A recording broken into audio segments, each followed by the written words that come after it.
మణేశ్వరరావు కూతురు మణేశ్వరరావు రంగే కొడుకు మణేశ్వరరావు రంగు హైట్ కూడా మణేశ్వరరావు రంగు తక్కువ. మణేశ్వరం ఏం ఆలోచిస్తాడంటే మా ఆవిడికి ఒక తెల్లటి అమ్మాయిని అంజలి లాంటి తెల్లటి అమ్మాయిని కాస్త ఎత్తుకున్న మా ఆవిడికన్నా ఒక అంగుళం ఎత్తున్న పర్లేదు అనుకొని వెతుకుతాడు. తణుకు వెళ్తాడు, ఏలూరు వెళ్తాడు, మణేశ్వరరావు తెగ తిరుగుతాడు. చివరికి అక్కడ ఏటుకూరులో మా అత్తగారు ఊరు ఏటుకూరు పక్కనే ఏటుకూరు దొరికింది అనుకో ఒక అమ్మాయి. ఒక ఎర్రగా ఉంది, బాగా అంజలిలాగా, అది అంజలి నువ్వే, తెల్లగా ఉంది, ఎత్తుగా ఉంది, వాళ్ళ అబ్బాయి కన్నా పెళ్లి చేశాడు. అప్పుడు ఈయన కోరిక ఏంటి? మణేశ్వరరావు కోరిక నెక్స్ట్ వచ్చే నా మనవరాలు, నా మనవడు తెల్లగా ఉండాలి, మా వాళ్ళలాగా రంగు తక్కువ ఉండకూడదు, హైట్ ఉండాలి, బలంగా ఉండాలి, డిసీజ్ రెసిస్టెన్స్ ఉండాలి, ఇంకేం డిసీజ్ రాకూడదు, ఎట్టి ఉంటాయి ఇంకా మణేశ్వరరావు కోరికలు. దానికి తగ్గట్టుగా మరి పిల్లల్ని ఎత్తుక్కోవాలి. మేము కూడా అలాంటి పిల్లల్ని ఎత్తుకుతాం కాటన్ సీడ్లో. ఏమణేశ్వరరావు అర్థమైందా? కానీ ఈ బీటీ విత్తనాల పాయింట్ ఆఫ్ వ్యూలో ఇది కాటన్ అనేది మనిషి శరీరం పైన ఉండే వస్తువు, యాక్చువల్లీ మిగతా ఆహార పదార్థాల లాగా కాదు. మరి ఒరిజినల్గా ఆహార పదార్థాల పాయింట్ ఆఫ్ వ్యూ అంటే వెజిటబుల్స్ కానీ ఆకుకూరలు కానీ వీటన్నింటిలో బీటీ విత్తనాలు ఇది బ్రీడ్ బీటీదండి, హైబ్రిడ్ది వాడకూడదు, మన ఏమంటారు అంటే మన కాటన్కి వర్తించదు. బట్ ఫిర్ బి అది ఎంతవరకు నిజం? హైబ్రిడ్ వేరు, బీటీ వేరు. హైబ్రిడ్ అంటే ఏం లేదు, ఇప్పుడు నేను చెప్పానే సింపుల్గా మంచి రెండు రకాల విత్తనాలు, రెండు జాతులు ఒకే కాటన్ రెండు జాతులు తీసుకొచ్చి హైబ్రిడైజేషన్ చేస్తాం పెళ్లి చేసినట్టుగానే. చేసినప్పుడు వచ్చేటటువంటి హైబ్రిడ్కి అది ఎప్పుడో కనుక్కున్నారు, హైబ్రిడ్ అయితే ఈల్డ్ ఎక్కువ వస్తుందని. సో అందువల్ల హైబ్రిడ్ అనేది హైబ్రిడ్ వల్ల ఏం ప్రమాదం లేదు. ఇప్పుడు మేము చెప్పిన ప్రాసెస్సే కదండి. కానీ బీటీ అనేది దాని లోపలికి ఈ బీటీని ప్రవేశపెట్టడం అది అడ్వైజబుల్ కాదు ఫుడ్కి. వంకాయకి తీసుకొచ్చారు, వంకాయకి పర్మిషన్ తీసుకోవాలని ప్రయత్నం చేశారు. ఇది బీటీ వంకాయకి పర్మిషన్ చాలా మంది అపోజ్ చేశారు. తినే వస్తువు ఎగ్జాక్ట్లీ సార్, అదే అంటున్నాను, మనకి దీనికి వర్తించదు కానీ బట్ ఆహార పదార్థాల పాయింట్ ఆఫ్ వ్యూలో మనం కొంచెం అలర్ట్గానే ఉండాలి. మంచిది కాదు, ట్రూ అది మంచిది. నాకున్న సైన్స్ నాలెడ్జ్ వరకు మంచిది కాదు. ఇంకా వాళ్ళు డీప్గా అది చేయాలి అన్నోళ్ళు వాళ్ళు వాళ్ళు చెప్తారు, ఎన్జిఓలు అంతా కూడా అపోజ్ చేస్తారు. అది సబ్జెక్టు డీప్గా తెలియదు కానీ నాకు, but it is not advisable for consumption అనేది మాత్రం నా ఒపీనియన్. నాకు తెలుస్తుంది. కానీ మీ జర్నీలో ప్రతి స్టేజ్లోనూ మీ అవసరమే మిమ్మల్ని ముందుకు నడిపించిందని అనిపిస్తోంది నాకు. ఏమంటారు? మీ అవసరమే మిమ్మల్ని ముందుకు నడిపించింది అనిపిస్తోంది. మీకేమనిపించింది సార్? ఏది ఇదే మీరు అట్టబెట్టలు పెట్టడం కానీ, ఆ తర్వాత ఈ విత్తనాల పంపిణీ స్టార్ట్ చేయడం కానీ, ఏదైనా సరే ఇప్పుడు ఈరోజు చేస్తున్న అన్ని బిజినెస్లు కూడా మీ అవసరానికి తగ్గట్టుగా మిమ్మల్ని మీరు మోల్డ్ చేసుకున్నారు. నా అవసరానికి తగ్గట్టుగానే కన్నా కూడా ఇండస్ట్రీకి అవసరానికి తగ్గట్టుగా చేసుకొచ్చాం. ఇండస్ట్రీకి ఏది అవసరం? ట్రాన్స్పోర్ట్ అవసరం, ట్రక్కులు కావాలి, చాలా ట్రక్కులు కావాలి. ట్రక్కులు దొరకట్లేదు మార్కెట్లో టైం ప్రకారం, అందుకని కొనేసాను ఒక 25 ట్రక్కులు వరుసగా కొనుక్కుంటూ వచ్చాను. ఒక ఫ్లీట్ ఉంది. మరి చిన్న కొద్ది క్వాంటిటీస్ తీసుకెళ్ళి ట్రాన్స్పోర్ట్లో బుక్ చేయాలి, 5 ఆటోలు కొనేసాను. Need based expansion. మరి పొలాలు కొన్నాం కదా, ఒక 600 ఎకరాలు, ఇప్పుడు 300 ఎకరం ఉంది, సుమారు 250 acres. వ్యవసాయం చేస్తున్నారు కదా, దాంట్లో R&D వర్క్ చేస్తున్నారు, రీసెర్చ్ అండ్ డెవలప్మెంట్ చేస్తున్నారు. మరి దానికి ట్రాక్టర్లు కావాలి కదా, ఒక 5 ట్రాక్టర్లు కొన్నాం. మరి భూమి చదువు చేసుకోవాలి, పాదులు తీయాలి కదా, ఒక జేసీబీ అంటారు, జేసీబీ కొన్నాం. నీడ్ బేస్డ్ ఎక్స్పాన్షన్ అంటారు, అంతేగాని అనవసరమైన ఏం కొనలేదు మేము.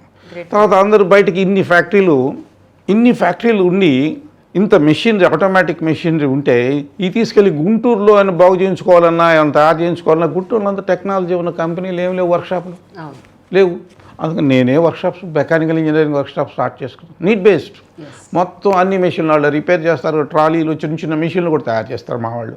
ఓ 13 ప్లస్ 13, 26 మంది మెకానికల్ ITI చేసిన వాళ్ళు, డిప్లొమా చేసిన వాళ్ళు ఉన్నారు. ఓ 20 మంది బీటెక్లు ఉన్నారు. ఓ సుమారుగా ఒక 20 మందో 18 మందో MBAలు ఉన్నారు. వీళ్ళందరూ కూడా ఉపాధి దొరికింది. ఆ చుట్టుపక్కల విలేజెస్, గుంటూరు నుంచి వచ్చిన వాళ్ళు, వేరే ఊళ్ళ నుంచి వచ్చి ఇక్కడ సెటిల్ అయిన వాళ్ళు ఉన్నారు. ఎక్కడో తాడేపల్లిగూడెం నుంచి వచ్చిన వాళ్ళు, అట్లాగా భీమవరం నుంచి వచ్చిన వాళ్ళు ఇప్పుడు ఉద్యోగాలు చేసుకుంటున్నారు. ఉద్యోగాలు కూడా మంచి జీతాలు ఉంటాయి. ఈ ఉన్న 2000 మంది సుమారు అనుకుందాం, వీళ్ళందరికీ కూడా నో ఎక్స్ప్లాయిటేషన్, PF ఉంటుంది, ప్రావిడెంట్ ఫండ్, ESI ఉంటుంది, తర్వాత గ్రాట్యుటీ ఉంటుంది 5 ఏళ్ళు తింటే. ఇది కాక లీవ్ ఎన్కాష్మెంట్ అని ఇస్తాను, బోనస్ ఇస్తాను, ఎన్ని ఉంటాయి. ఇది ఎందుకని ఈ సంస్థలు తులసి రామచంద్ర ప్రభుని ఒక్కడిని డబ్బు కల్లోండి చేయటం కాదు. తులసి రామచంద్ర ప్రభు బెంజి కారు కొనుక్కుందా అంటూ ఊరేగడానికి కాదు, సమాజానికి. వాళ్ళు అన్ని కుటుంబాలు మళ్ళీ మా మీద ఆధారపడి ఇక్కడ మాకు సప్లయర్స్ బోల్డ్ మంది ఉంటారు. అది పురికొస కొన్నాయి, గుండు సూదులు కొన్నాయి, గుణపాలు కొన్నాయి, ఎన్ని షాపులకు బిజినెస్ ఇస్తాం మేము. సో కొన్ని సంస్థలు వచ్చినప్పుడు నిలబడినప్పుడు ఇంత సంపద సృష్టి జరుగుతుంది. అందువల్ల ఇండస్ట్రియలైజేషన్ అవసరం. వ్యవసాయంతో పాటు వ్యవసాయంలో కూడా ఇప్పుడు మెకనైజేషన్ తీసుకొస్తున్నాం మనం మన దేశంలో. అందుచేత ఇవన్నీ కూడా నీడ్ బేస్డ్ ఎక్స్పాన్షన్ చేసుకుంటూ వచ్చా. ఇలాగా ఒక ఆంట్రప్రినరు, ఒక గ్రాడ్యుయేటు, బీటెక్ గ్రాడ్యుయేట్ కావచ్చు, బీకామ్ గ్రాడ్యుయేట్ కావచ్చు, దేశానికి కావాల్సిన సంపద సృష్టించాలన్నా, ఇతర దేశాల నుంచి డాలర్స్ తెచ్చుకోవాలన్నా, మనం ఎక్స్పోర్ట్ చేయాలి, డాలర్స్ తీసుకురావాలన్నా need base expansion is very important. అంతేగాని నేను ఇంతే చేసుకుంటున్నాను, హాయిగా ₹1,00,00,000 టర్న్ ఓవర్ చేసుకుంటున్నాను, నాకు 20 లక్షలు మిగులుతున్నాయి, ఐఎమ్ హ్యాపీ, ఒక కారు కొనుక్కునో. You have to keep growing. చెట్టు ఏ విధంగా ఇత్తనం వేసినా పెరుగుతూ ఉంటుందో అది ఆగదు కదా. వెళ్ళి ఈ సంవత్సరం మామిడికాయలు టన్ను వస్తే 2 సంవత్సరం 2 టన్నులు ఇస్తుంది. అట్లా పెరగాలి. పెరిగినప్పుడే సంపద సృష్టించబడుతుంది. సో ఇక్కడ ఎక్స్పాన్షన్ చేయాలి, దాంట్లో R&D చేయాలి. R&D నుంచి వచ్చేది ఇన్నోవేషన్. ఈ ట్రే ఇలాగ ఎందుకు ఉండాలి, అది ఒక రకంగా తీసుకోవాలి, ఇన్నోవేషన్. ఇంతకుముందు టీపాయిలు కదిలేగా వీల్స్ పెట్టారు. ఇన్నోవేషన్ అనేది చిన్న విషయం దగ్గర నుంచి మనం చంద్రమండలానికి రాకెట్ పంపించేవారు ఎన్ని ఇన్నోవేషన్లో భాగాలు. స్మాల్ స్కేల్ ఇండస్ట్రీ కూడా ఇన్నోవేషన్ చేయాలి, చేస్తున్నాం. So expansion, innovation through R&D and then diversification. ఒకే ప్రోడక్ట్ మీద ఆధారపడి మా కాటం ఉంది కదా అని ఉన్నవాళ్ళంతా సిక్ అయిపోయారు. ఎన్ని కంపెనీలు సిక్ అయిపోయినాయి, ఎంతమంది ప్రాపర్టీస్ ఆక్షన్కి వచ్చినాయి. ఒకటే ప్రోడక్ట్ కేజీరాళ్ళు, కాటన్, స్పిన్నింగ్, వీవింగ్ కొద్దిమంది ఉన్నారు. మరి మీరేం చేస్తున్నారు? డైవర్సిఫికేషన్. అట్టపెట్టెలు చేశానా, అట్టపెట్టెల్లో మళ్ళీ వెరైటీస్ చాలా తీసుకొచ్చా. ఫస్ట్ టైం ఆంధ్రప్రదేశ్లో తీసుకొచ్చాను నేను చాలా వెరైటీస్. కోడి పిల్లలు పెట్టి అట్టపెట్టెలు ఢిల్లీ నుంచి వచ్చాయి. ఈ ఫ్లూట్ అనేది అన్ని రకాలు నేనే ఫస్ట్ టైం ఇంట్రడ్యూస్ ఆంధ్రప్రదేశ్లో. హైదరాబాద్లో కూడా లేదు. సో అట్టపెట్టెల్లో ఉన్న అన్ని రకాల పెట్టెలు ఉంటాయి, చాలా రకాలు ఉంటాయి. బాటమ్ లాకింగ్ కానీ, కోడి పిల్లలు పెట్టుకోవడానికి చాలా హోల్స్తో, అవన్నీ ఢిల్లీ నుంచి వచ్చాయి. అట్టపెట్టెలు ఢిల్లీ నుంచి రావడం ఏంటని నేనే తయారు చేశాను. దాన్ని ఇంప్రూవ్ చేసి ఇచ్చాను ఇవాళ. అదే డిజైన్ అందరూ కాపీ చేసి చేసుకుంటున్నారు. నెక్స్ట్ ఎపిసోడ్లో నేను అట్టపెట్టెల తయారీకి సంబంధించి ఒక మేకింగ్ వీడియో మీరు నాకు పర్మిషన్ ఇవ్వాలి. తప్పకుండా. అప్పుడు మెషిన్ కూడా మీరు వీడియో తీసుకోండి. 100%. So need based diversification is important. Expansion, innovation and diversification, ఈ 3 ఫాలో కావాలి ప్రతి ఇండస్ట్రీస్. అట్లా చేసిన వాళ్ళు అందరూ కూడాను పెద్ద పెద్ద ఇండస్ట్రీస్ పెట్టారు. ఎక్కడో ఉండి అంబానీస్ ఇక్కడ కూరగాయలు అమ్ముతున్నారు. సో చేయొచ్చు, ఇవన్నీ చేయొచ్చు. సో ఈ 3 ప్రిన్సిపల్స్ ఫాలో కావాలి. ఏ స్మాల్ ఎంటర్ప్రినర్ కావాలి, మీడియం ఎంటర్ప్రినర్ కానీ. ఈ 3 మాకు ఇప్పుడు ఎక్స్పాండ్ ఇవాళ ఏమేమి తయారు చేస్తున్నాం, అట్టపెట్టెలు చిన్నవి చేస్తున్నాం, పెద్దవి చేస్తున్నాం, రకరకాలు చేస్తున్నాం. మా అట్టపెట్టెలు చాలా ఎక్స్పోర్ట్ అవుతాయి, చాలా దేశాలకి డాలర్స్ వస్తాయి. రేపు 2వ తారీఖు నాకు $4 లక్షల వస్తున్నాయి. వాళ్ళు చెప్పారు. Such a transparent person sir. మీరు చంటి పిల్లాడు ఎంత ట్రాన్స్పరెంట్గా ఉన్నారు, మీరు ఎంత ట్రాన్స్పరెంట్గా ఉన్నారు. ఎందుకంటే మైండ్ క్లియర్గా ఉన్నప్పుడు ఆరోగ్యం ఉంటుంది. హార్ట్ ప్రాబ్లం లేదు, షుగర్ లేదు, బీపీ లేదు, ఏమీ లేదు. ఎందుకు ఉండవు అంటే ఇక్కడ క్లమ్జీనెస్ లేదు, కులాలకు సంబంధించిన క్లమ్జీనెస్ లేదు, డబ్బుకు సంబంధించిన క్లమ్జీనెస్ లేదు, పదవులకు కావాలన్న క్లమ్జీనెస్ లేదు, పరిగెత్తటాలు లేవు. ఆయన బెంజి కారు కొనుగోలు, నాకు బెంజి కారు అంటే ఇష్టం లేదు. ఏ కారు వాడుతున్నారు మరి ప్రస్తుతానికి? అదేదమ్మా ఇన్నోవా. ఓకే, అది మా కాస్ట్లీయెస్ట్ కారు. ఇక మా పిల్లలు వాడి ఇంకా చౌకై 7 లక్షలు 8 లక్షలు 25 లక్షలు మించి పెట్టినా అంత పిసిని కొట్టాడు ఎవరు మీరు ఆంధ్రప్రదేశ్లో కనపడ్డాం. ఆ పిసిని కొట్టే వాళ్ళు అయితే మీరు పిల్లలకి స్కాలర్షిప్స్ అది వేరు. సొంతానికి వాడుకునేదానికి నేను పిసిని కొట్టుదాను అంటే ఇదేంటంటే మీకు సమాజానికి ఇచ్చేదానికి ఎక్కడ లిమిట్ లేదు. అబ్బాయి మీ ఊరేది అంజలి? ఇప్పుడు హైదరాబాద్లోనే ఉంటున్నాను. హైదరాబాద్ లేకపోతే మీ ఊరు వేరే అనుకుందాం, ఒక గుడివాడ అనుకుందాం. మీ ఊళ్ళో 10 మందిని పోగు చేసి అళ్ళలో అన్ని సామాజిక వర్గాలు ఉండొచ్చు. ఈ పిల్లలందరికీ 90 మార్కులు వచ్చినాయి. వీళ్ళ నాన్న కూరగాయలు అమ్ముతాడు, వీళ్ళ నాన్న సెక్యూరిటీ గార్డు, వీళ్ళ నాన్న ఆటో నడుపుతాడు, వీళ్ళ నాన్నకి ఏమీ లేదు, జబ్బు చేసింది, వీళ్ళ నాన్న బొచ్చలు మోస్తాడు. వాళ్ళందరినీ పోగు చేస్తారు మీరు. 300 అప్లికేషన్స్ వస్తాయి, దాంట్లో 250 సెలెక్ట్ చేస్తారు ఇంటికి ఒకళ్ళని.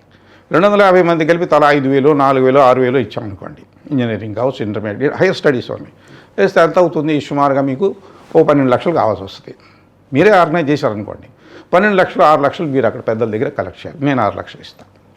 ఛాలెంజ్ 20 లక్షల భోజనం 20 లక్షలు ఇస్తాను. మీకు వస్తున్న ఆఫర్, మీకు ఇస్తున్నా ఇప్పుడు ఆఫర్ అదే సార్ అర్థమైంది. 20 లక్షల భోజనం నేను 20 లక్షలు ఇస్తాను.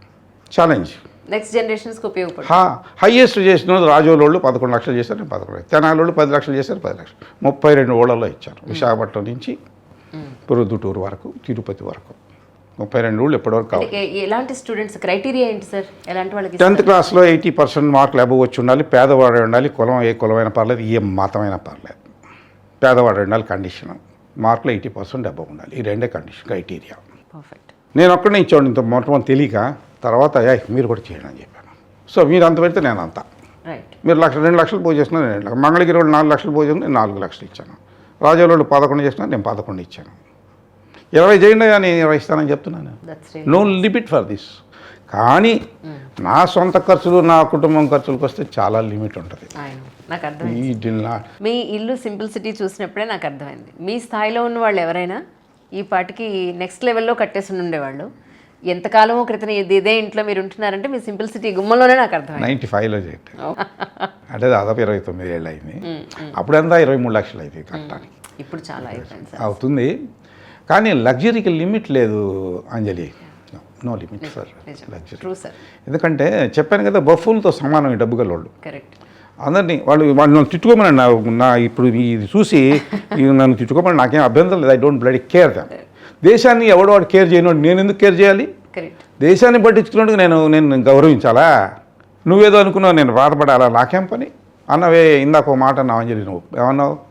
చిన్న పిల్లవాళ్ళలాగా అని వస్తుంది. ఎందుకంటే మైండ్ క్లియర్గా ఉంది, ఇక్కడ ఏమి లేదు, ఇన్హిబిషన్స్ లేవు, మూఢాచారాలు లేవు. ఇప్పుడు దైవభక్తుడిని అని చెప్పి ఈరోజు పట్టు వస్తాలనుకుంటే యజ్ఞాలు ఏం యజ్ఞం రాజా ఇప్పుడు చేస్తున్నారు యజ్ఞాలు. అలాంటి యజ్ఞాలు హోమాలు నేను చేయను. ఎప్పుడో ఒకసారి చేశా. అక్కడ రాముల వారి గుడి కట్టినప్పుడు మా నేటివ్ ప్లేస్లో 75 లక్షలు పెట్టి 12 ఏళ్ళకేమో అక్కడ చేయమన్నారు, చేశాను అంతవరకు. సో మీ దృష్టిలో మానవ సేవే మాధవ సేవ అని అలాంటి పెద్ద పెద్ద మాటలు నాకు తెలియవు అసలు. అవన్నీ చాలా పెద్ద మాటలు అవి నాకు తెలియవు. ఒకటి, నువ్వు రుణపడ్డావు, as simple as that. Bank కూడా వచ్చి ఏం చెప్తారు నీ దగ్గరికి, మణేశ్వరరావు దగ్గరికి, మణేశ్వరరావు ఇల్లు కట్టుకోవడానికి నువ్వు 5 లక్షలు తీసుకున్నావు, ఇల్లు అపార్ట్మెంట్ కొనుక్కున్నావు, మరి నెల 10,000 కడతానా ఏ అని అడుగుతారు. అట్లాగే ఈ డబ్బు కలిగిన వాళ్ళందరినీ మనం అడగాల్సింది. అంబానీ దగ్గర నుంచి తులసి రామచంద్ర వరకు మీరు సమాజం నుంచి నువ్వు ఎంత తీసుకున్నావు, నువ్వు ఎంత ఇస్తున్నావు అని అడగాలి నెల. సింపుల్ విషయం కదా, దానికి కాంప్లికేషన్స్, లెక్కలు, ఆడిటింగ్ అవసరం లేదు.